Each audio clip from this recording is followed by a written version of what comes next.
السلام عليكم ورحمة الله وبركاته. وعليكم السلام ورحمة الله. نحمده ونصلي على رسوله الكريم. أما بعد فقد قال الله تعالى في كلامه القديم وهو أصدق الصادقين. أعوذ بالله من الشيطان الرجيم. بسم الله الرحمن الرحيم. إن الله وملائكته يصلون على النبي يا أيها الذين آمنوا صلوا عليه وسلموا تسليما. اللهم صل على سيدنا محمد وعلى آل سيدنا محمد وبارك وسلم عليه. قال الله تعالى في مقام آخر وأمر أهلك بالصلاة واستبر عليها لا نسألك رزقا نحن نرزقك والعاقبة للتقوى. صدق الله العلي العظيم. قال نبينا صلى الله عليه وسلم الدنيا متاع وخير متاع الدنيا المرأة الصالحة أو كما قال عليه الصلاة والسلام.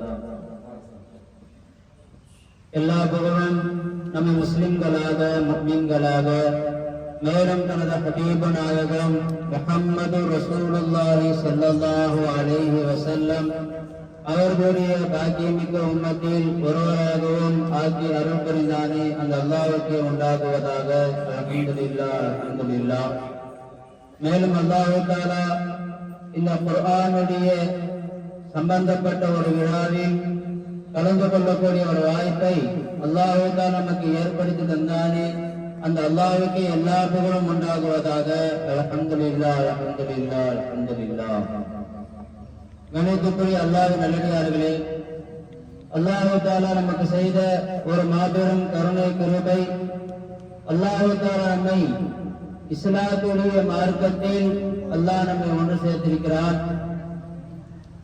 ஒவ்வொரு செயலும் எவ்வாறு செய்ய வேண்டும், யாரிடத்தில் எவ்வாறு பழக வேண்டும், எந்த நேரத்தில் எந்த செயலை செய்ய வேண்டும், எந்த செயல்களை செய்யக்கூடாது என்பது போன்ற எல்லா விதமான செயல்களையும் அல்லாஹ்வும் ரசூலும் நமக்கு வகுத்து தந்திருக்கிறார்கள். அல்லாஹ் தஆலா நமக்கு செய்த இன்னொரு மாபெரும் கருணை என்று சொன்னால், அது போன்ற செயல்களை எத்தனை நபர்கள் தெரியாமல் இருந்து கொண்டிருக்கக்கூடிய காலகட்டத்தில் அந்த மார்க்க விஷயங்களை தெரிந்து கொள்வதற்குரிய ஒரு அமைப்பை அல்லாஹ் நமக்கு ஏற்படுத்தி தந்திருக்கிறோம். இது போன்ற மதரசாக்களை அல்லாஹ் தஆலா உண்டாக்கி, இது போன்ற விழாக்களை அல்லாஹ் தஆலா ஏற்படுத்தி நம்முடைய வாழ்க்கையில் அல்லாஹ் தஆலா என்ன சொல்லி தருகிறான் என்று சொன்னால், எவ்வாறு வாழ வேண்டும், எவ்வாறு நம்முடைய செயல்பாடுகளை அமைத்துக் கொள்ள வேண்டும், எவ்வாறு நம்முடைய உறவுகளை பேண வேண்டும் என்பது போன்ற விஷயங்களை அல்லாஹ்வும் ரசூலும் நமக்கு எடுத்துக் கொண்டே இருக்கிறார்கள். இதை நம்முடைய வாழ்க்கையில் எடுத்து நடப்பது நம் மீது கடமையாக இருக்கு அன்பர்களே. இதில் முதலாவது நாம் என்ன பார்க்க வேண்டும் என்று சொன்னால், அல்லாஹ்வுடைய கிருபையில் அல்லாஹ் தஆலா நமக்கு பிள்ளை செல்வங்களை அல்லாஹ் தஆலா கொடுத்திருக்கிறான். இந்த பிள்ளைகளுக்கு முதல் ஆசிரியராக யார் இருக்கிறார்கள் என்று சொன்னால், ஷாஃபிஈ ரஹ்மத்துல்லாஹி அலைஹி அவர்கள் சொல்லி காட்டுவார்கள், அல் இல்மு மினல் மஹதி இலல் லஹத் என்று சொல்லி காட்டுவார்கள். ஒரு பிள்ளைக்கு கல்வி என்பது தாயுடைய மடியில் இருந்து கபர் குழி வரை இருக்கிறது என்று ஷாஃபிஈ ரஹ்மத்துல்லாஹி அவர்கள் சொல்லி காட்டுவார்கள். தாய் தான் ஒரு குழந்தையுடைய முதல் ஆசிரியையாக இருக்கிறார்கள். இரண்டாவது ஆசிரியர் யார் என்று சொன்னால், ரசூலுல்லாஹி ஸல்லல்லாஹு அலைஹி வஸல்லம் அவர்கள் சொல்லி காட்டினார்கள், ஒரு தந்தையுடைய கடமையாகிறது அந்த பிள்ளைகளுக்கு அதபு ஒழுக்கத்தை சொல்லித்தர வேண்டியது தந்தையுடைய கடமை என்று ரசூலுல்லாஹி ஸல்லல்லாஹு அலைஹி வஸல்லம் அவர்கள் சொன்னார்கள். ஆக பிள்ளைகளுடைய இரண்டாவது ஆசிரியர் யார் என்று சொன்னால், அந்த பிள்ளைகளுடைய தந்தையாக இருக்கிறார்கள். அந்த தந்தையும் தாயும் அவர்கள் எவ்வாறு நடந்து கொள்கிறார்களோ அதை வைத்துத்தான் அந்த பிள்ளைகள் தங்களுடைய வாழ்க்கையை அமைத்துக் கொள்ளக்கூடிய ஒரு சூழ்நிலை உண்டாகுது நண்பர்களே.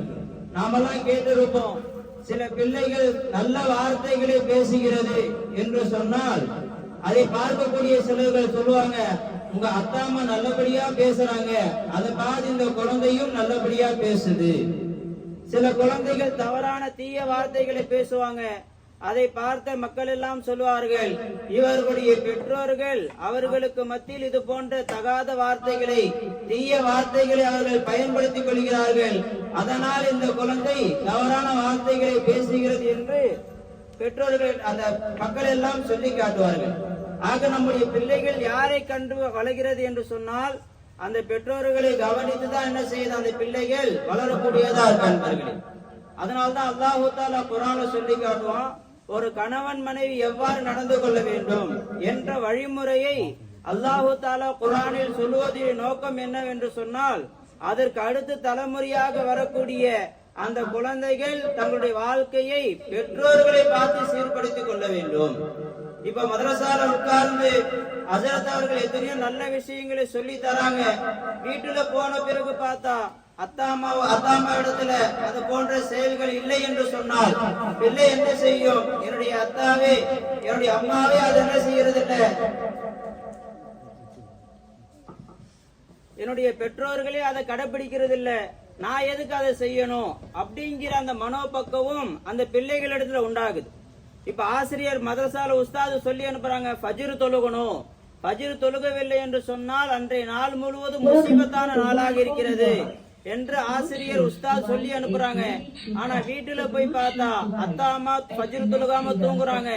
ஃபஜ்ருக்கு எழுந்திருப்போம் என்று சொன்னால் அதற்கு பெற்றோர்களும் ஊக்குவிப்பதில்லை என்று சொன்னால் அந்த குழந்தை அப்படியே பழகி பழகி பிற்காலத்துல தொழுகை என்ற ஒரு தன்மையே அந்த பிள்ளையிடத்துல இல்லாம போயிருது அன்பர்களே. அதனால்தான் அல்லாஹு தஆலா குர்ஆன்ல சொல்லி காட்டுறான், கணவனுடைய கடமை என்று சில கடமைகள் இருக்கிறது, மனைவியுடைய கடமை என்று சில கடமைகள் இருக்கிறது. இந்த இரண்டு கடமைகளில் அவர்கள் சரியாக நடந்து கொள்வார்கள் என்று சொன்னால் அவர்களுடைய அடுத்த தலைமுறையாகிய பிள்ளைகளும் சரியாக இருப்பார்கள், அவர்களுடைய வாழ்க்கையும் நிம்மதியானதாக இருக்கும், அவர்களை சேர்ந்தவர்களுடைய வாழ்க்கையும் நிம்மதியாக இருக்கும் என்று அல்லாஹ்வும் ரசூலும் நமக்கு சில வழிமுறைகளை சொல்லி காட்டுறாங்க அன்பர்களே. அல்லாஹ் குர்ஆன்ல சொல்லி காட்டுறான், அர்-ரிஜாலு கவ்வாமூன அலன் நிசாஇ பிமா ஃபத்தலல்லாஹு பஅதஹும் அலா பஅத். ஆண்கள் இருக்கிறார்களே இவர்கள்தான் நிர்வாகம் செய்யக்கூடியவர்களாக இருக்கிறார்கள். அலன் நிசா, பெண்களின் மீது ஆதிக்கம் செலுத்துபவர்களாக, பெண்களுக்கு உதவி செய்யக்கூடியவர்களாக. கவ்வாமூன் என்று சொன்னால் அசல்ல சொன்ன ஆட்சி செய்தல் என்று சொல்லி காட்டுவார்கள். இன்னொரு அர்த்தம் சொன்னா ஆதிக்கம் செய்தல் என்று சொல்லி காட்டுவாங்க. இன்னொரு அர்த்தம் சொன்னா உதவி செய்தல் என்று சொல்லி காட்டுவாங்க. இன்னொரு அர்த்தம் சொன்னா பரிபாலிக்குதல் என்று சொல்லி காட்டுவாங்க. ஆண்கள் இருக்கிறார்களே இவர்கள் தான் பெண்களை பரிபாலிப்பவர்களாக, பெண்களை வழிநடத்துபவர்களாக, அவர்களுக்கு எதுவெல்லாம் சந்தேகமானதாக இருக்கிறதோ, வாழ்க்கையுடைய தேவைகளாக இருக்கிறதோ அந்த தேவைகளை பூர்த்தி செய்யுபவர்களாக அல்லாஹ் தஆலா இந்த ஆண்களை தான் அல்லாஹ் ஆக்கி வைத்திருக்கிறான் என்று அல்லாஹ் குர்ஆன்ல சொல்லி காட்டுறான். காரணம் என்ன? பிமா ஃபத்தலல்லாஹு பஅதஹும் அலா பஅத். அந்த ஆண்களை அல்லாஹ் தஆலா ஒரு சில விஷயங்களில் அல்லாஹ் சிறப்பானவர்களாக அல்லாஹ் தஆலா ஆக்கி இருக்கிறான். அது என்ன சிறப்பு? தஃப்சீர்ல எடுத்து பார்த்தா பார்த்திருப்பீங்க, எல்லா நபிமார்களையும் அல்லாஹ் தஆலா ஆண்களாகத்தான் அல்லாஹ் தஆலா அனுப்பினான். ஆண்களுக்கு தான் அல்லாஹ் தஆலா என்ன கொடுத்தான்? நுபுவத் என்ற ஒரு தன்மையை அல்லாஹ் தஆலா ஏற்படுத்தி கொடுத்தான். பெண்களுக்கு நுபுவத்துடைய தன்மையை அல்லாஹ் தஆலா ஏற்படுத்தி கொடுக்கவே இல்லை. காரணம் என்னவென்று சொன்னால் ரசூலுல்லாஹி ஸல்லல்லாஹு அலைஹி வஸல்லம் அவர்கள் சொன்னார்கள், நிர்வாகம் என்ற திறமை, நிர்வகிக்குதல் என்ற திறமை அல்லாஹ் தஆலா ஆண்களுக்கு தான் ஏற்படுத்தி கொடுத்திருக்கிறான், பெண்களுக்கு ஏற்படுத்தி கொடுக்கவில்லை. எந்த கூட்டத்தார்களுடைய பொறுப்பை ஒரு பெண்களிடத்தில் ஒப்படைக்கப்படுகிறதோ கண்டிப்பாக அந்த கூட்டம் அழிவை சந்திக்கும் என்று ரசூலுல்லாஹி ஸல்லல்லாஹு அலைஹி வஸல்லம் அவர்கள் சொன்ன இந்த ஹதீஸ் அஹ்மத் ஷரீஃப்ல பரிபூர்ணமாக பதிவு செய்யப்பட்டிருக்கு. என்னடா அல்லாஹ் தஆலா நம்மளை விட ஆண்களை அல்லாஹ் பெருசாப்படுத்தி காட்டுறானா? அப்ப பெண்களை அல்லாஹ் தஆலா மட்டப்படுத்துறானா? இல்லவே இல்லை. ஆண்களை ஒரு அடிப்பில் அல்லாஹ் தஆலா உயர்வுபடுத்திய அதே அல்லாஹ் தஆலா பெண்களை வேறு சில விஷயங்களில் ஆண்களை விட அல்லாஹ் தஆலா அவர்களை உயர்வுபடுத்தி வச்சிருக்கிறான். ஆண்களை அல்லாஹ் தஆலா எந்த விதத்தில் அல்லாஹ் உயர்வுபடுத்துறான் என்று சொன்னால் அவர்களுடைய கட்டுப்பாட்டில் பெண்கள் இருக்க வேண்டும், பெண்களுடைய கட்டுப்பாட்டில் ஆண்கள் இருக்கக்கூடாது. இதுதான் அல்லாஹ்வும் ரசூலும் வகுத்து தரக்கூடிய வழிமுறையா இருக்கு. ஏன் என்று சொன்னா ஒரு தடவை ரசூலுல்லாஹி ஸல்லல்லாஹு அலைஹி வஸல்லம் அவர்கள் ஈதுல் அத்ஹாவுடைய அந்த பெருநாள் தொழுகையை தொழுதுட்டு பெண்கள் இருக்கக்கூடிய இடத்துக்கு வந்தாங்க. அந்த பெண்களை பார்த்து ரசூலுல்லாஹி ஸல்லல்லாஹு அலைஹி வஸல்லம் அவங்க சொன்னாங்க, உங்களில் அதிகமான நபர்கள் நரகத்தில் இருப்பதை நான் பார்த்தேன் அப்படின்னு சொன்னாங்க ஸல்லல்லாஹு அலைஹி வஸல்லம். பெண்கள் அதிகமான பேர் நரகத்தில் இருப்பதாக நான் பார்த்தேன் அப்படின்னு ஸல்லல்லாஹு அலைஹி வஸல்லம் அவங்க சொன்னபோது சஹாபாக்கள் பெண்மணிகள் கேட்டார்கள், யா ரசூலல்லாஹ், எதனால நாங்கள் அந்த நரகத்துக்கு போறோம், அந்த காரணத்தை நீங்கள் சொல்வீர்கள் என்று சொன்னால் அந்த காரணத்தை எங்களுடைய வாழ்க்கையிலிருந்து நாங்கள் எடுத்து விடுகிறோம், நாங்கள் சோனத்துக்கு போகக்கூடிய வாழ்க்கை வழிமுறை நாங்க அமைச்சுக்கிறோம், அந்த காரணத்தை சொல்லுங்க யா ரசூலல்லாஹ் என்று கேட்கும்போது ஸல்லல்லாஹு அலைஹி வஸல்லம் அவங்க சொன்னாங்க, துக்ஸிர்னல் லஅன, நீங்க அதிகமா சபிக்கிறீங்க, நீங்க அதிகமான முறையில் சபிக்கிறீர்கள், தக்ஃபுர்னல் அஷீர, உங்களுடைய கணவன்மார்களுக்கு நீங்கள் நன்றி மறந்து விடுகிறீர்கள் என்று ஸல்லல்லாஹு அலைஹி வஸல்லம் அவங்க சொல்லி 2 காரணம் சொல்லி காட்டினாங்க. ஒன்று, அதிகமான முறையில் சாபத்துடைய வார்த்தைகள் உங்களுடைய நாட்கள் அதிகமா வந்துகிட்டே இருக்கு, அதிகமான முறையில எதுக்கெடுத்தாலும் அதிகமான பெண்களுடைய விஷயத்துல ஆண்கள் சொல்லக்கூடிய விஷயம் என்று சொன்னா அவர்கள் பிள்ளைகளை கண்ணாபினா திட்டுறாங்க. நம்ம சாதாரணமா சொன்னா சனியனன் என்ன செய்யறான், குழந்தைய சொல்லி காட்டுறாங்க, அந்த மோத்து வராதா, அப்படி மூதேவி, அப்படி எல்லாம் என்ன செய்யறாங்க, பிள்ளைகளை திட்டுறாங்க. இன்னும் சொல்ல போனா இன்னும் கொஞ்சம் கோபம் அதிகமானது என்று சொன்னால் பெற்றோர்களை திட்டுறாங்க, இன்னும் கொஞ்சம் கோபம் அதிகமான கணவன் மாதிரியே திட்டுறாங்க. ஆக அவர்களிடத்துல அந்த சாபத்துடைய வார்த்தையில் அதிகமா வருது என்று நான் சொல்லல, ரசூலுல்லாஹி ஸல்லல்லாஹு அலைஹி வஸல்லம் அவங்க சொன்னாங்க. எப்படி சொன்னாங்க, நரகத்துல போய் பார்த்துட்டு வந்து சொல்றாங்க, நரகத்துல அதிகமான பெண்கள் இந்த காரணத்தினால்தான் போயிருக்கிறாங்க என்று பார்த்துட்டு வந்து ரசூலுல்லாஹி ஸல்லல்லாஹு அலைஹி வஸல்லம் அவங்க சொல்றாங்க. 2வது காரணம் சொன்னாங்க, தக்ஃபுர்னல் அஷீர, நீங்கள் கணவன்மார்களுக்கு நன்றி மறந்து நடக்கிறீர்கள் என்று ரசூலுல்லாஹி ஸல்லல்லாஹு அலைஹி வஸல்லம் அவங்க சொன்னாங்க. இந்த வார்த்தை அஷீர் என்ற வார்த்தை கணவனை மட்டும் குறிக்காது, எல்லா உறவுகளையும் அது குறிக்கும். பலஞ்சிங்களா, கணவன்மார்களுக்கு நீங்கள் நன்றி மறந்து நடக்கிறீர்கள், உங்களுடைய உறவுகளுக்கு நன்றி மறந்து நடக்கிறீர்கள், உங்களுக்கு யாரெல்லாம் உதவி செய்தார்களோ அவர்களுடைய உதவியை சின்ன ஒரு விஷயத்துக்காக வேண்டி உதாசீனப்படுத்தி நடந்து விடுகிறீர்கள் என்று ரசூலுல்லாஹி ஸல்லல்லாஹு அலைஹி வஸல்லம் அவர்கள் இந்த ஹதீஸ்ல நமக்கு சொல்லி காட்டினாங்க. அன்பர்களே, அதே ஹதீஸ் தொடர்ந்து ஸல்லல்லாஹு அலைஹி சொல்லிக்கிட்டே வந்தாங்க. அந்த ஸல்லல்லாஹு சொன்னாங்க, உங்களுக்கு அல்லாஹ் தஆலா தீனிலேயும் நீங்கள் குறைவுள்ளவர்களாக இருக்கிறீர்கள், அகலிலேயும் நீங்கள் குறைவுள்ளவர்களாக இருக்கிறீர்கள் என்று ரசூலுல்லாஹி ஸல்லல்லாஹு அலைஹி வஸல்லம் அவர்கள் பெண்களை பார்த்து சொல்லி, ஆண்களை விட பெண்களுக்குரிய அந்த விளக்கத்தன்மை குறைவுதான் என்று ரசூலுல்லாஹி ஸல்லல்லாஹு அலைஹி வஸல்லம் அவங்க சொன்னாங்க. நாம யோசிக்கலாம், நம்ம கணவரை விட நல்லாதானே நம்ம திட்டம் போடுறோம், நாம் எல்லோரையும் விட நல்லபடியாக நம்முடைய வாழ்க்கைக்காக வேண்டி நம்ம பல திட்டங்களை போடுறோம் என்று நாம யோசிக்கலாம். அந்த திட்டங்கள் நம்முடைய திட்டமாக மட்டும் இருக்கும் என்று சொன்னால், பெண்களுடைய திட்டமாக மட்டும் இருக்கும் என்று சொன்னால் அதனுடைய முடிவு வெற்றியா இருக்காது அன்பர்களே. அது ஆணுடைய திட்டத்தோடு சேர்ந்து இருக்கும் போதுதான் அதுல அல்லாஹ் தஆலா வெற்றியை உண்டாக்கி தரான். அப்ப சஹாபி பெண்மணிகள் கேட்டாங்க, யா ரசூலுல்லாஹ், எங்களை தீன்ல என்ன குறை இருக்கு, எங்களுடைய அகல்ல என்ன குறை இருக்கு, இதே கேள்வி ஸல்லல்லாஹு அலைஹி வஸல்லம் கிட்ட கேட்டாங்க. நமக்கு ஒரு சந்தேகம் வருது பாத்தீங்களா, இந்த சந்தேகம் அதே சஹாபி பெண்மணிகள் இடத்துல வந்துச்சு, நாங்க என்ன அறிவுல குறைவுள்ளவர்களாக இருக்கிறோம் என்று ஸல்லல்லாஹு அலைஹி வஸல்லம் கிட்ட கேட்டபோது ஸல்லல்லாஹு அலைஹி வஸல்லம் அவங்க சொன்னாங்க, ஒரு நிக்காவுக்கு சாட்சி வைப்பதாக இருந்தால் 2 ஆண்களை சாட்சியாக வைக்கிறோம், அதே ஒரு ஆண் மட்டும்தான் இருக்கிறாங்க, வேற ஒரு ஆண் சாட்சி இல்லை என்று சொன்னால் 2 பெண்கள் சாட்சியா வரணும். ஒரு ஆண் சாட்சி சொல்லக்கூடிய இடத்துல 2 பெண்கள் சாட்சி சொன்னால்தான் அந்த நிக்கா என்பது கூடக்கூடிய ஒரு செயலாக இருக்கும். விளங்குங்களா? அப்ப அல்லாஹ் தஆலா ஒரு ஆணுக்குரிய விளக்கத்தன்மையில பாதிதான் ஒரு பெண்ணுக்கு என்று அல்லாஹ் தஆலா முடிவு செய்து 2 சாட்சி அல்லாஹ் வைக்க சொல்றானே, இதுதான் அல்லாஹ் தஆலா உங்களுடைய அக்கல்ல குறைவிருக்கு என்பதை அல்லாஹ் காட்டக்கூடியதாக இருக்கும் என்று ஸல்லல்லாஹு அலைஹி வஸல்லம் அவங்க சொன்னாங்க. எங்களுடைய மார்க்கத்துல குறைனா என்ன யா ரசூலுல்லாஹ் என்று கேட்கும்போது ரசூலுல்லாஹி ஸல்லல்லாஹு அலைஹி வஸல்லம் அவங்க சொன்னாங்க, ஒரு ஆண் மாதம் முழுவதும் தொழக்கூடியவராக இருப்பார், ஆனா பெண்களுக்கு அந்த மாதத்தில் சில நாட்கள் தொழுகை இல்லாத நாட்களாக ஆகிவிடும்.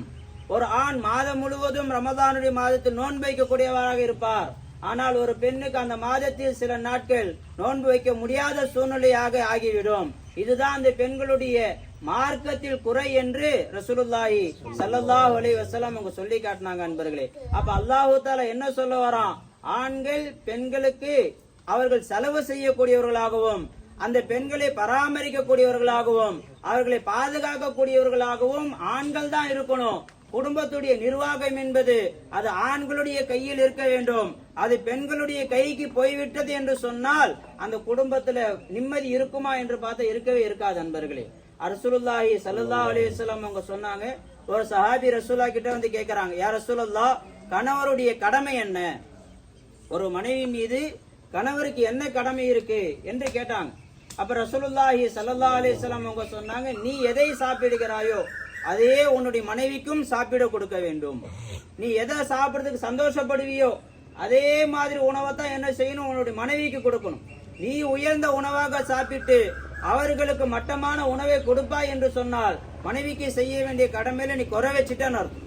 நீ எந்த ஆடையை உடுத்துகிறாயோ அதே ஆடையை மனைவிக்கு என்ன செய்ய வேண்டும், அதே போன்ற ஆடையை மனைவிக்கு கொடுக்க வேண்டும். உயர்வான ஆடையை கொடுக்கணும் என்று ரசூலுல்லாஹி ஸல்லல்லாஹு அலைஹி வஸல்லம் அவங்க சொன்னாங்க.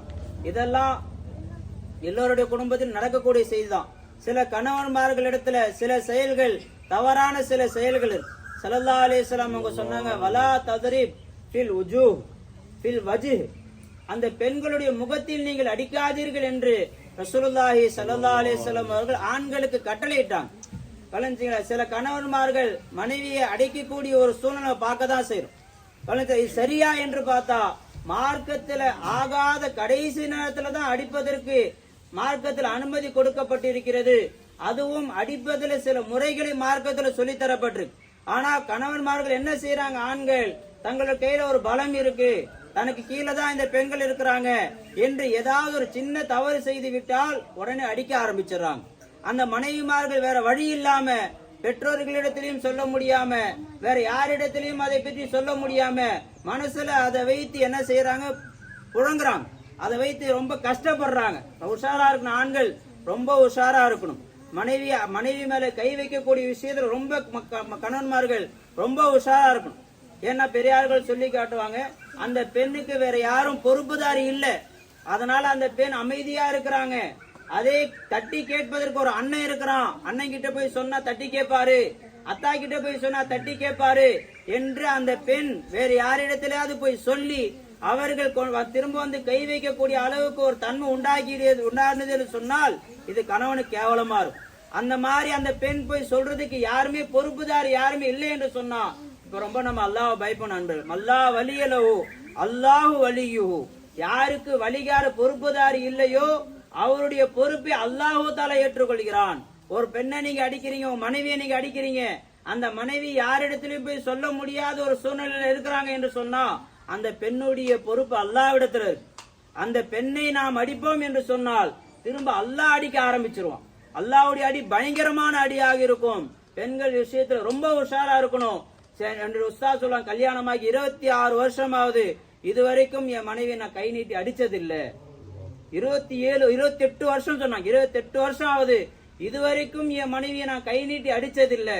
அவர்களிடத்துல கோபமான நான் கையை ஓங்குனது இல்ல, சத்தம் போட்டிருக்கேன், ஆனா அடிச்சது கிடையாது என்று என்னுடைய உஸ்தாத் நாயகம் அவங்க சொல்லி காட்டினாங்க.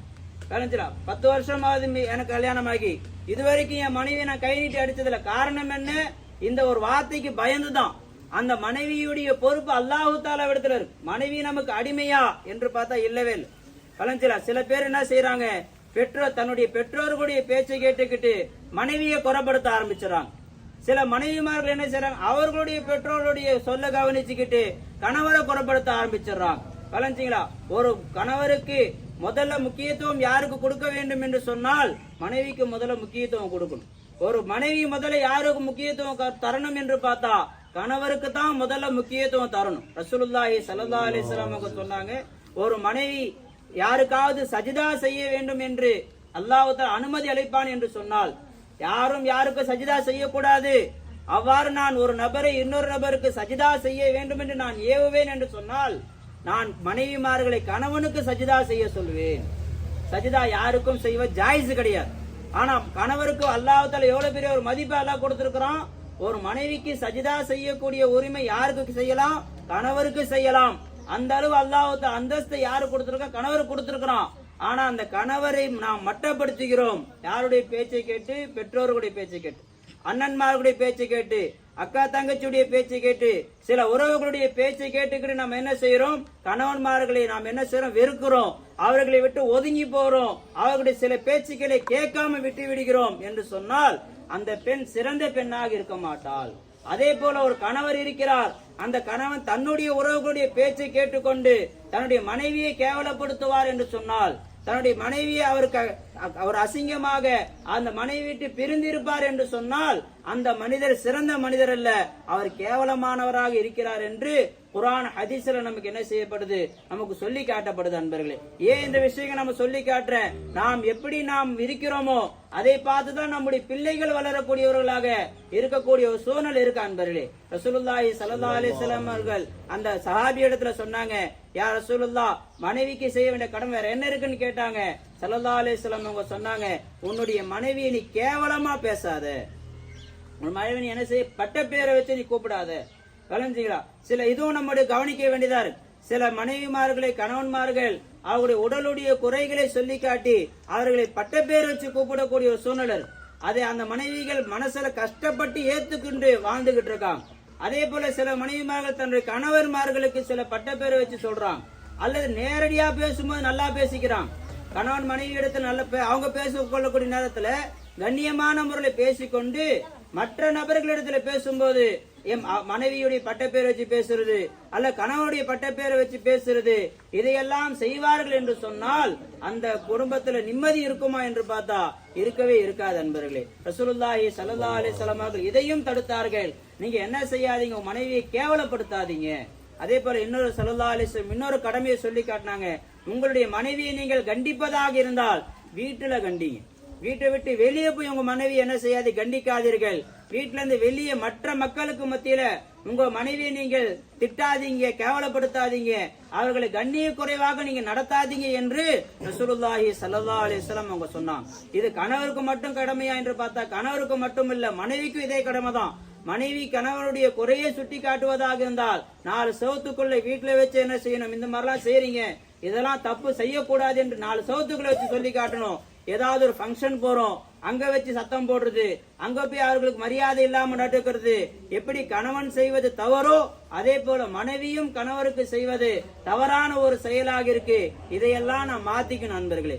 இதையெல்லாம் நம்ம கொஞ்சம் கொஞ்சமாக மாற்றும் போதுதான் நம்முடைய வாழ்க்கை என்னவாகும், சரியானதாக அல்லாஹ் தஆலா இடத்துல ஒரு பாராட்டத்தக்க ஒரு வாழ்க்கையா மாறும்.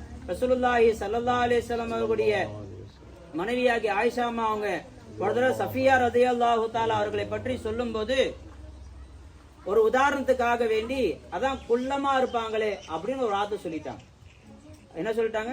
அதான் குள்ளமா இருப்பாங்களே அப்படின்னு ஒரு அடையாளத்துக்கு ஒரு வார்த்தையை சொல்லிட்டாங்க. இப்ப நாம இந்த அடையாளத்தை நிறைய பேர் சொல்றோம். கலஞ்சிங்களா? 2 பேர் ஒரு நபர் 2 பேர் இருக்கிறாங்க, ஒரே பேரா இருக்கு, எந்த நபருப்பா அப்படி சொல்லி கேட்கும்போது அதான் உயரமா இருப்பாரு, அதான் குட்டையா இருப்பாரு, அதான் குண்டா இருப்பாரு, அந்த செய்து அப்படி சொல்லிடும் வச்சுங்களேன். இது நமக்கு சாதாரண ஒரு வார்த்தையா தெரியுது. கவனிச்சீங்களா? இது போன்ற மனைவியை பத்தி நம்ம எவ்வளவு தப்பான வார்த்தைகள் பேசியிருப்போம், கணவரை பத்தி ஏதாவது தவறான வார்த்தைகள் பேசியிருப்போம். இது போன்ற வார்த்தைகளை பார்த்து ஸல்லல்லாஹு அலைஹி வஸல்லம் அவங்க சொன்னாங்க, ஆயிஷா இப்படி கையை தான் காட்டிட்டாங்க, கொஞ்சம் குட்டையா இருப்பாங்களே அந்த சஃபியா அம்மா அப்படி கையை காட்டினாங்க. அது வரைக்கும் சந்தோஷமாக பேசிக் கொண்டிருந்த ரசூலுல்லாஹி ஸல்லல்லாஹு அலைஹி வஸல்லம் அவங்க முகம் மாறிடுச்சு, அப்படியே சகப்பு முகமா மாறிடுச்சு. ஸல்லல்லாஹு அலைஹி வஸல்லம் சொன்னாங்க, நீங்க சொன்ன இந்த வார்த்தையை கடல் தண்ணீரை கொண்டு கழுகினாலும் இதனுடைய தன்மை மாறவே மாறாதுன்னு சொல்றாங்க ஸல்லல்லாஹு அலைஹி வஸல்லம். அதாவது போட்ட வார்த்தை போட்டதுதான், அதை மறுபடியும் எடுக்க முடியவே முடியாது. அது நீங்க எவ்வளவு தௌபா செய்தாலும் சரி, எவ்வளவு நீங்க மன்னிப்பு கேட்டாலும் சரி, அல்லாஹ் மன்னிச்சிடுவான். யார நீங்க சொன்னீங்களோ அவங்களும் மன்னிச்சிடுவாங்க.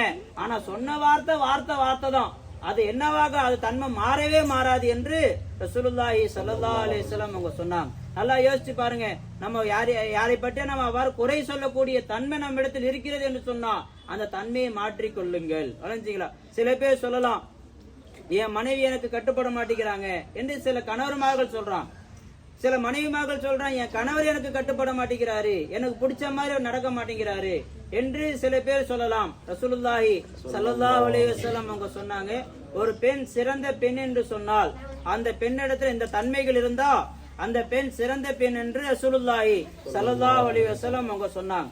அது என்ன தன்மை? ஒன்று பார்த்தா இன் நதர்த, நீ அந்த பெண்ணை பார்ப்பாய் என்று சொன்னால் சர்றத்துக்க அந்த பெண் உன்னை சந்தோஷப்படுத்துவாள். அத பார்த்தாலே நமக்கு என்னவாகணும், ஒரு சந்தோஷம் வரக்கூடிய அளவுக்கு அந்த பெண்ணுடைய செயல்பாடுகள் இருக்கும் என்று சிறந்த பெண்ணுடைய அடையாளமாக ரசூலுல்லாஹி ஸல்லல்லாஹு அலைஹி வஸல்லம் அவங்க முதலா சொன்னாங்க. நீங்க பார்த்தா அந்த பெண் உங்களுக்கு சந்தோஷம் அளிக்கக்கூடிய அடிப்படையில் இருப்பாங்க. இரண்டாவது ஸல்லல்லாஹு அலைஹி இன் அமர்தஹா அந்த பெண்ணை நீ ஏவாய் என்று சொன்னால், சில காரியங்களை செய் என்று சொன்னால், சில காரியங்களை செய்யாது என்று சொன்னால், அத்தாத்துக்க உனக்கு அந்த பெண் அப்படியே கட்டுப்பட்டு விடுவாள். சரி, வீட்டுக்காரர் சொன்னாங்க நான் செய்யறேங்க, வீட்டுக்காரர் சொன்னா நான் செய்யல என்று தன்னுடைய சுய வெறுப்புகளை விட்டு கணவனுடைய சொல்லுக்கு அப்படியே கட்டுப்பட்டு நடப்பாள். இது எதனுடைய அடையாளம்? அந்த பெண் சிறந்த பெண் என்பதுடைய அடையாளம். மூணாவதாக ஸல்லல்லாஹு அலைஹி வஸல்லம் அவங்க சொன்னாங்க, இதா கிப்த அன்ஹா அந்த பெண்ணை விட்டு அந்த கணவர் வெளியே சென்று விட்டால் தன்னையும் அந்த பெண் பாதுகாத்துக் கொள்வார், அந்த கணவனுடைய பொருட்களையும் அந்த பெண் பாதுகாப்பாள், தன் கணவனுடைய மானத்தையும் அந்த பெண் பாதுகாப்பாள். கணவன் வீட்டை விட்டு போயிட்டாரு, கணவனை பத்தி எது வேணா பேசலாம், தன்னையும் பாதுகாத்துக் கொள்ளணும். இது அல்லாஹ்வுடைய முக்கியமான ஒரு கடமையா இருக்கு. இரண்டாவது, அந்நிய ஆண்களுடைய பார்வை விட்டும், அந்நிய ஆண்களிடத்தில் பேசுவதை விட்டும், அந்நிய ஆண்களை பார்ப்பதை விட்டும் எல்லா விதத்திலையும் தன்னை பாதுகாத்துக் கொள்ள வேண்டும். அதே போல கணவனையும் பாதுகாக்கணும். கணவன் தான் வெளியே போயிட்டாரு, அவர் என்ன பாதுகாக்க போறீங்க என்று கேட்டால், அந்த கணவனுடைய விஷயத்தில் எந்த ஒரு தீய விஷயத்தையும் மற்றவர்களிடத்துல பேசாம, அவருடைய ரகசியங்கள் அவருடைய குறைகள் எதையும் வெளியே சொல்லாமல் நான் அடக்கிக் கொள்வார் அந்த பெண்மணி. கணவனுடைய பொருளை பாதுகாக்கக்கூடியவளாக அந்த பெண் இருப்பாள். ஸல்லல்லாஹு அலைஹி வஸல்லம் அவங்க சொன்னா, கணவனுடைய பொருளை கணவனுடைய அனுமதி இல்லாமல் ஒரு பெண் சதகா செய்து விட்டாள் என்று சொன்னால் கணவனுக்கு நன்மை கிடைக்கும், மனைவிக்கு பாவம் கிடைக்கும் சொன்னாங்க ஸல்லல்லாஹு அலைஹி வஸல்லம். ஏன்? கணவனுடைய அனுமதி இல்லாம செஞ்ச சதகா தானே செஞ்சேன் என்று நம்ம பாக்குறோம். ஆனா எந்த அளவுக்கு அல்லாஹ் முக்கியத்துவம் கொடுக்க வாழ்க்கையை அமைச்சு தரான் பாருங்க. கணவனுடைய அனுமதி இல்லாம அந்த பொருளை நாம் சதகா செய்து விட்டோம் என்று சொன்னால் அந்த கணவருக்கு லஹு அஜ்ருன், அந்த கணவருக்கு என்ன இருக்கிறது? நன்மை இருக்கிறது. வலஹா விஸ்ருன், இந்த பெண்ணுக்கு பாவம் இருக்கு என்று ரசூலுல்லாஹி ஸல்லல்லாஹு அலைஹி வஸல்லம் அவங்க சொன்னாங்கன்னு சொன்னா, அந்த பொருளை எந்த அளவு அந்த பெண் பாதுகாப்பது அவசியம் என்பதை ரசூலுல்லாஹி ஸல்லல்லாஹு அலைஹி வஸல்லம் அவங்க சொன்னாங்க. இதை நம்முடைய வாழ்க்கையில நாம் கொண்டு வருவோம் என்று சொன்னால் நம்முடைய பெண் பிள்ளைகள் நம்மளை பார்த்து அவங்க வளருவாங்க. நம்முடைய அத்தாவுடைய பொருளை அம்மா இந்த மாதிரிலாம் செலவு செஞ்சது இல்லையே, நம்ம அத்தாவை இந்த மாதிரிலாம் நம்ம அம்மா பேசுனது இல்லையே, நம்ம அத்தாவை இந்த மாதிரி எல்லாம் நம்முடைய அம்மா என்ன செய்யல, யாருக்கிட்டையும் இந்த மாதிரி குறை சொல்லி பேசுனது இல்லையே, எந்த இடத்துலயுமே நம்ம அத்தாவை நம்ம அம்மா விட்டு கொடுக்கலையே. இப்ப அதே மாதிரி நம்ம கணவரை நம்ம என்ன செய்யணும்? பாதுகாப்பா நாமளும் நடந்துக்கணும் என்று அந்த பெண் பிள்ளை வளருவாள். அதே போல அந்த கணவன் தன்னுடைய மனைவிக்கு எவ்வளவு கண்ணியம் தரணுமோ, எவ்வளவு மரியாதை செய்யணுமோ அந்த அளவு மரியாதையாக அந்த கணவன் நடந்து கொள்வார் என்று சொன்னால், அதை பார்த்து வளரக்கூடிய அந்த ஆண் பையன், அந்த மகன் என்ன செய்வான்? நம்ம அத்தா இப்படிதான் நம்ம அம்மா கிட்ட நடந்துகிட்டாங்க, நம்ம அம்மா ரொட்டி சுடும்போது அத்தா வந்து பிணைஞ்சு கொடுப்பாங்களே, அம்மா ஏதாவது வேலை செஞ்சு அத்தா வந்து உதவி செய்வாங்களே, நம்முடைய அம்மா எந்த ஒரு வேலை செஞ்சாலும் அந்த வேலையில அத்தாவும் பங்கெடுத்துக்குவாங்களே, அப்ப நாமளும் அதே மாதிரி நம்ம மனைவி எடுத்து நடந்து கொள்ள வேண்டும் என்று அந்த மகன் அந்த அத்தா அம்மாவை பார்த்து வளரக்கூடிய ஒரு சூழ்நிலை என்னவாகும் உண்டாகும். அன்பர்களே, இந்த விஷயத்துல கணவன் மனைவிமார்கள் ரொம்ப என்ன செய்ய வேண்டிய கவனம் செலுத்த வேண்டியது. விளங்குங்களா? ரசூலுல்லாஹி ஸல்லல்லாஹு அலைஹி வஸல்லம் அவங்க சொன்னாங்க, உங்களுடைய வயது நீளமாக வேண்டும் என்று சொன்னால், உங்களுக்கு வயசு நீளமாகணுமா, உங்களுக்கு ரிஸ்க் விசாலமா இருக்கணுமா, 3 விஷயத்தை நீங்க செய்யுங்க. ஸல்லல்லாஹு அலைஹி வஸல்லம் அவங்க சொன்ன, அல்லாஹ்வை நீங்க தக்வா செய்யுங்க. அல்லாஹ் எதை செய்ய சொன்னானோ அதை செய்யுங்க, எதை செய்யக்கூடாது என்று சொன்னா அதை செய்யாம விட்டுருங்க. இந்த ஒரு காரியத்தை உங்களோட வாழ்க்கையில கொண்டு வாங்க. 2வது, பெற்றோர்களிடத்தில் நல்லபடியாக நீங்கள் நடந்து கொள்ளுங்கள். 2வது என்ன சொன்னாங்க ஸல்லல்லாஹு அலைஹி வஸல்லம்? பெற்றோர்களிடத்துல நல்லபடியாக நீங்க நடந்து கொள்ளுங்கள். இதோட விளக்கம் என்ன நம்ம விளங்கல. பெற்றோருக்கு நல்லபடியா நடக்கிறதுனா என்ன? பெற்றோர்களுக்கு ஹிதுமத்து செய்யறதுதான் நல்லது அப்படின்னு நம்ம நினைச்சுக்கிட்டு இருக்கோம். விளங்குங்களா? ஆரம்பத்துல சொன்ன பாத்தீங்களா, சில கணவன்மார்கள் அவர்களுடைய பெற்றோர்களுடைய பேச்சை கேட்டுக்கொண்டு மனைவியை உதாசீனப்படுத்துகிறார்கள். இது பெற்றோர்களுக்கு செய்யக்கூடிய நல்லது கிடையாது. அந்த மனைவிக்கு செய்யக்கூடிய கஷ்டத்துக்கு காரணமா பெற்றோர்கள் இருக்கிறாங்க. அந்த பாவத்தை சம்பாதிப்பதற்கு பெற்றோர்களுக்கு நம்ம உதவியாயிட்டோம். இது பெற்றோர்களுக்கு செய்யக்கூடிய நல்லது கிடையவே கிடையாது. நல்லா விளங்கணும் அன்பர்கள். நம்ம பெற்றோருக்கு நல்லது செய்யுதுனா என்ன? பெற்றோர்கள் சொல்லக்கூடிய செய்தியெல்லாம் நம்ம வாழ்க்கையில கொண்டு வந்துடணும், இதுதான் பெற்றோர்கள் செய்யக்கூடிய நல்லது நம்ம நினைக்கிறோம். அப்படி கிடையவே கிடையாது. சில காரியங்கள் பெற்றோர்கள் சொல்லுவார்கள், அதனால் யாருக்கேனும் ஒரு தீங்கு உண்டாகிறது என்று சொன்னால் அந்த தீங்குடைய பாவம் பெற்றோர்கள் தான் போய் சேரும். அதுக்கு காரணமாக பிள்ளை இருப்பார் என்று சொன்னால் இவர் பெற்றோருக்கு நன்மை செஞ்சவரா ஆகவே ஆகாது அன்பர்களே.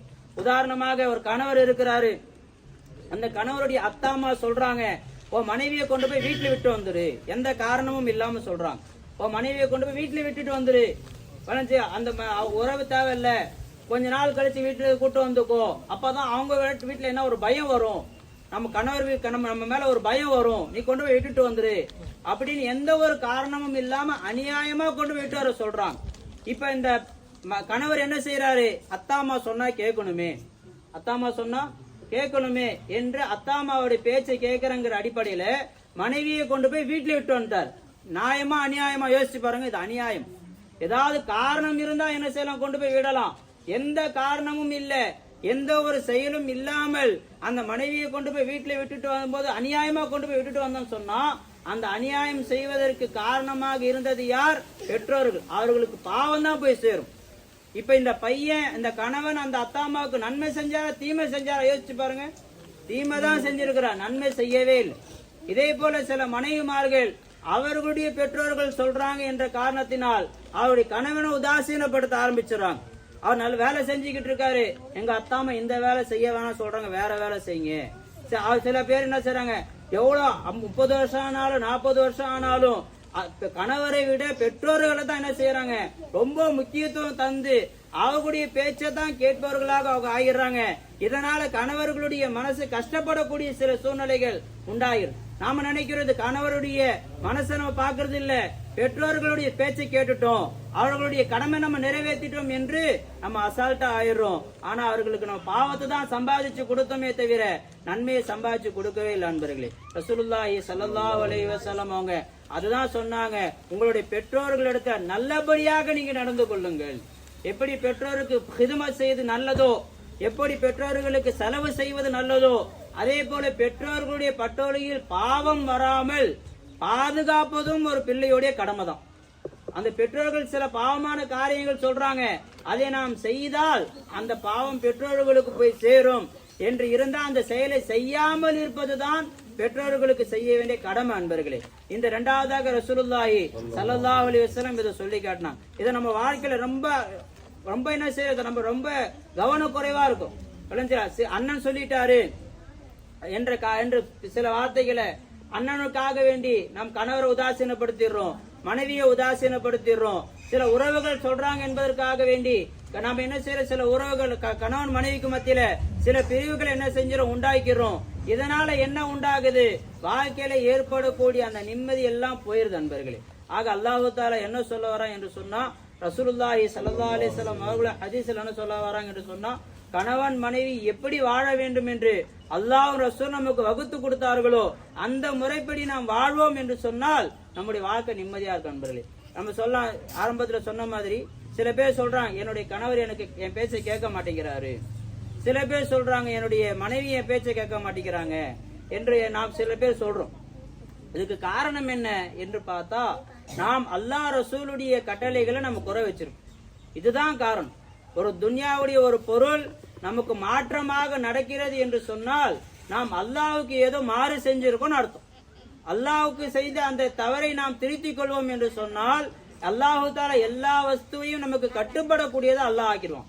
பெரியார்கள் சொல்லி காட்டுவாங்க, யகாஃபுகல் ஹல்கு கத்ர மகாஃபதிக ஃபில்லாஹ். நீ எந்த அளவு அல்லாஹ்வை பயப்படுகிறாயோ அந்த அளவு படைப்பினங்கள் உன்னை பார்த்து பயப்படும். யுஹிப்புகல் ஹல்கு கத்ர முஹப்பதிக ஃபில்லாஹ். நீ எந்த அளவு அல்லாஹ் மீது நீ பிரியம் வைத்திருக்கிறாயோ அந்த அளவு படைப்பினங்கள் எல்லாம் உன் மேல பிரியம் வைக்கும். எந்த அளவு நீ அல்லாஹ்வுக்கு நீ கட்டுப்படுகிறாயோ அந்த அளவு எல்லா படைப்பினங்களும் உனக்கு கட்டுப்படும் என்று பெரியார்கள் நமக்கு சொல்லி காட்டுவாங்க அன்பர்களே. அல்லாஹ் தஆலா குர்ஆனில் சொல்லி காட்டுறான், வமன் அஅரத அன் ஸிக்ரி, யார் என்னுடைய ஏவல் விலக்கல்களை புறக்கணித்து விட்டு வாழ்கிறார்களோ ஃபஇன்னலஹு மஈஷத்தன் தன்கா, அவருக்கு நெருக்கடியான வாழ்க்கை இருக்கு. அல்லாஹ் குர்ஆனிலே சொல்லி காட்டிட்டான். வலஞ்சிகளா அல்லாஹ் என்ன சொல்றான், யார் அல்லாஹ்வுடைய கட்டளைக்கு மாறு செஞ்சு வாழ்றாங்களோ அவர்களுக்கு நெருக்கடியான வாழ்க்கை அல்லாஹ் உண்டாக்கி தந்துடுறான், அவன் தரான்.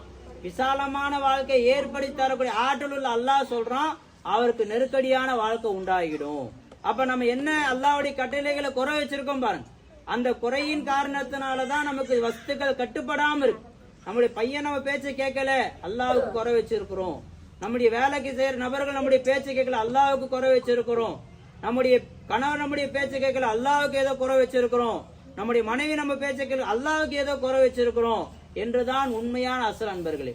இன்னும் ஆயத்துல சொல்லி காட்டுறோம், அமை யாஷா திக்ரி ரஹ்மான், யார் அல்லாஹ்வுடைய ஏவல் விளக்கல்களை புறக்கணித்து விட்டு வாழ்கிறார்களோ, தொழுகிறது இல்ல, குர்ஆன் ஓதுறது இல்ல, திக்ர செய்யறது இல்ல, அல்லாஹ்வுடைய எந்த ஏவலை ஏற்று நடக்கிறது இல்ல, அல்லாஹ் தடுத்த விஷயங்களை செஞ்சுக்கிட்டு உட்காந்து இருக்கோம். இவ்வாறு யார் தன்னுடைய வாழ்க்கையை மனம் போன போக்கில் யார் ஆக்கிட்டாரோ, நுகையிதுலஹு ஷைத்தான், அவருக்கு ஷைத்தானை நானே சாட்டிடுறேன். ஷைத்தானா சாட்டிடுறேன், உண்மையான ஷைத்தானே அல்லாஹ் தஆலா சாட்டலாம். ஆனா ஷைத்தான் மினல் ஜின்னதி வன்னாஸ், மனிதர்களிலேயும் சில ஷைத்தான்கள் இருக்கிறார்கள், ஜின்னிலையும் சில ஷைத்தான்கள் இருக்கிறான். சில மனிதர்களை அல்லாஹ் தஆலா அவர் மீது சாட்டி விடுவான். கலஞ்சிகளா? அப்ப அல்லாஹ் தஆலா யார் அல்லாஹ்வுடைய ஏவல் விலகலை புறக்கணிச்சு வாழ்றாங்களோ அவர்கள் மேல சில அடியார்கள் அல்லாஹ் தஆலா சாட்டிடுறான். அந்த அடியார்களை கொண்டு அவர்களுக்கு நிம்மதி இல்லாம அல்லாஹ் தஆலா ஆக்கிறான். ஃபஹுவ லஹு கரீன், அந்த ஷைத்தான் அந்த நபருக்கு நெருக்கமான நண்பராக அல்லாஹ் தஆலா ஆக்கி விடுகிறான் என்று குர்ஆன்ல அல்லாஹ் சொல்லி காட்டுறான் நண்பர்களே. அப்ப நம்முடைய வாழ்க்கையை கணவனுக்கு என்ன மரியாதைகள் செய்ய வேண்டும் அந்த மரியாதைகளை நாம் செய்வோம் என்று சொன்னால், மனைவிக்கு என்ன மரியாதைகளை செய்ய வேண்டும் அந்த மரியாதைகளை நாம் செய்வோம் என்று சொன்னால், நம்முடைய வாழ்க்கை நிம்மதியானதாக அல்லாஹ் தஆலா இடத்துல பிரியமான வாழ்க்கையாக ஆகுவதற்குரிய ஒரு வாய்ப்பு நமக்கு கிடைக்கும். நம்மை பார்த்து வளரக்கூடிய அந்த பிள்ளைகளுடைய வாழ்க்கை சீரானதாக நல்லபடியாக இருக்கக்கூடிய வாழ்க்கை. நாம குர்ஆன் ஓதுறோம், நம்மளை பார்த்து நம்ம பசங்க குர்ஆன் ஓதுவாங்க. நாம தொழுகிறோம், நம்மளை பார்த்து நம்ம பிள்ளைகள் குர்ஆன் தொழுகுவார்கள். நாம திக்ரு செய்யறோம், நம்மளை பார்த்து நம்முடைய பிள்ளைகள் திக்ரு செய்வாங்க. நாம் செய்யக்கூடிய அமலை பார்த்துதான் நம்முடைய பிள்ளைகள் என்ன செய்வார்கள், வளரக்கூடியவர்களாக இருக்கிறார்கள் என்பதை ரசூலுல்லாஹி ஸல்லல்லாஹு அலைஹி வஸல்லம் அவங்க நமக்கு தெளிவான முறையில சொல்லி காட்டினாங்க. அல்லாஹ் தஆலா எதை சொன்னோமோ அதன்படி வாழக்கூடிய ஒரு வாய்ப்பு அல்லாஹ் நம் அனைவருக்கும் உண்டாக்கி தந்தல் புரிவானாக. ஆகிரு தாவானா அல்ஹம்துலில்லாஹி ரப்பில் ஆலமீன். அஸ்ஸலாமு அலைக்கும் வரஹ்மத்துல்லாஹி வபரகாத்துஹு.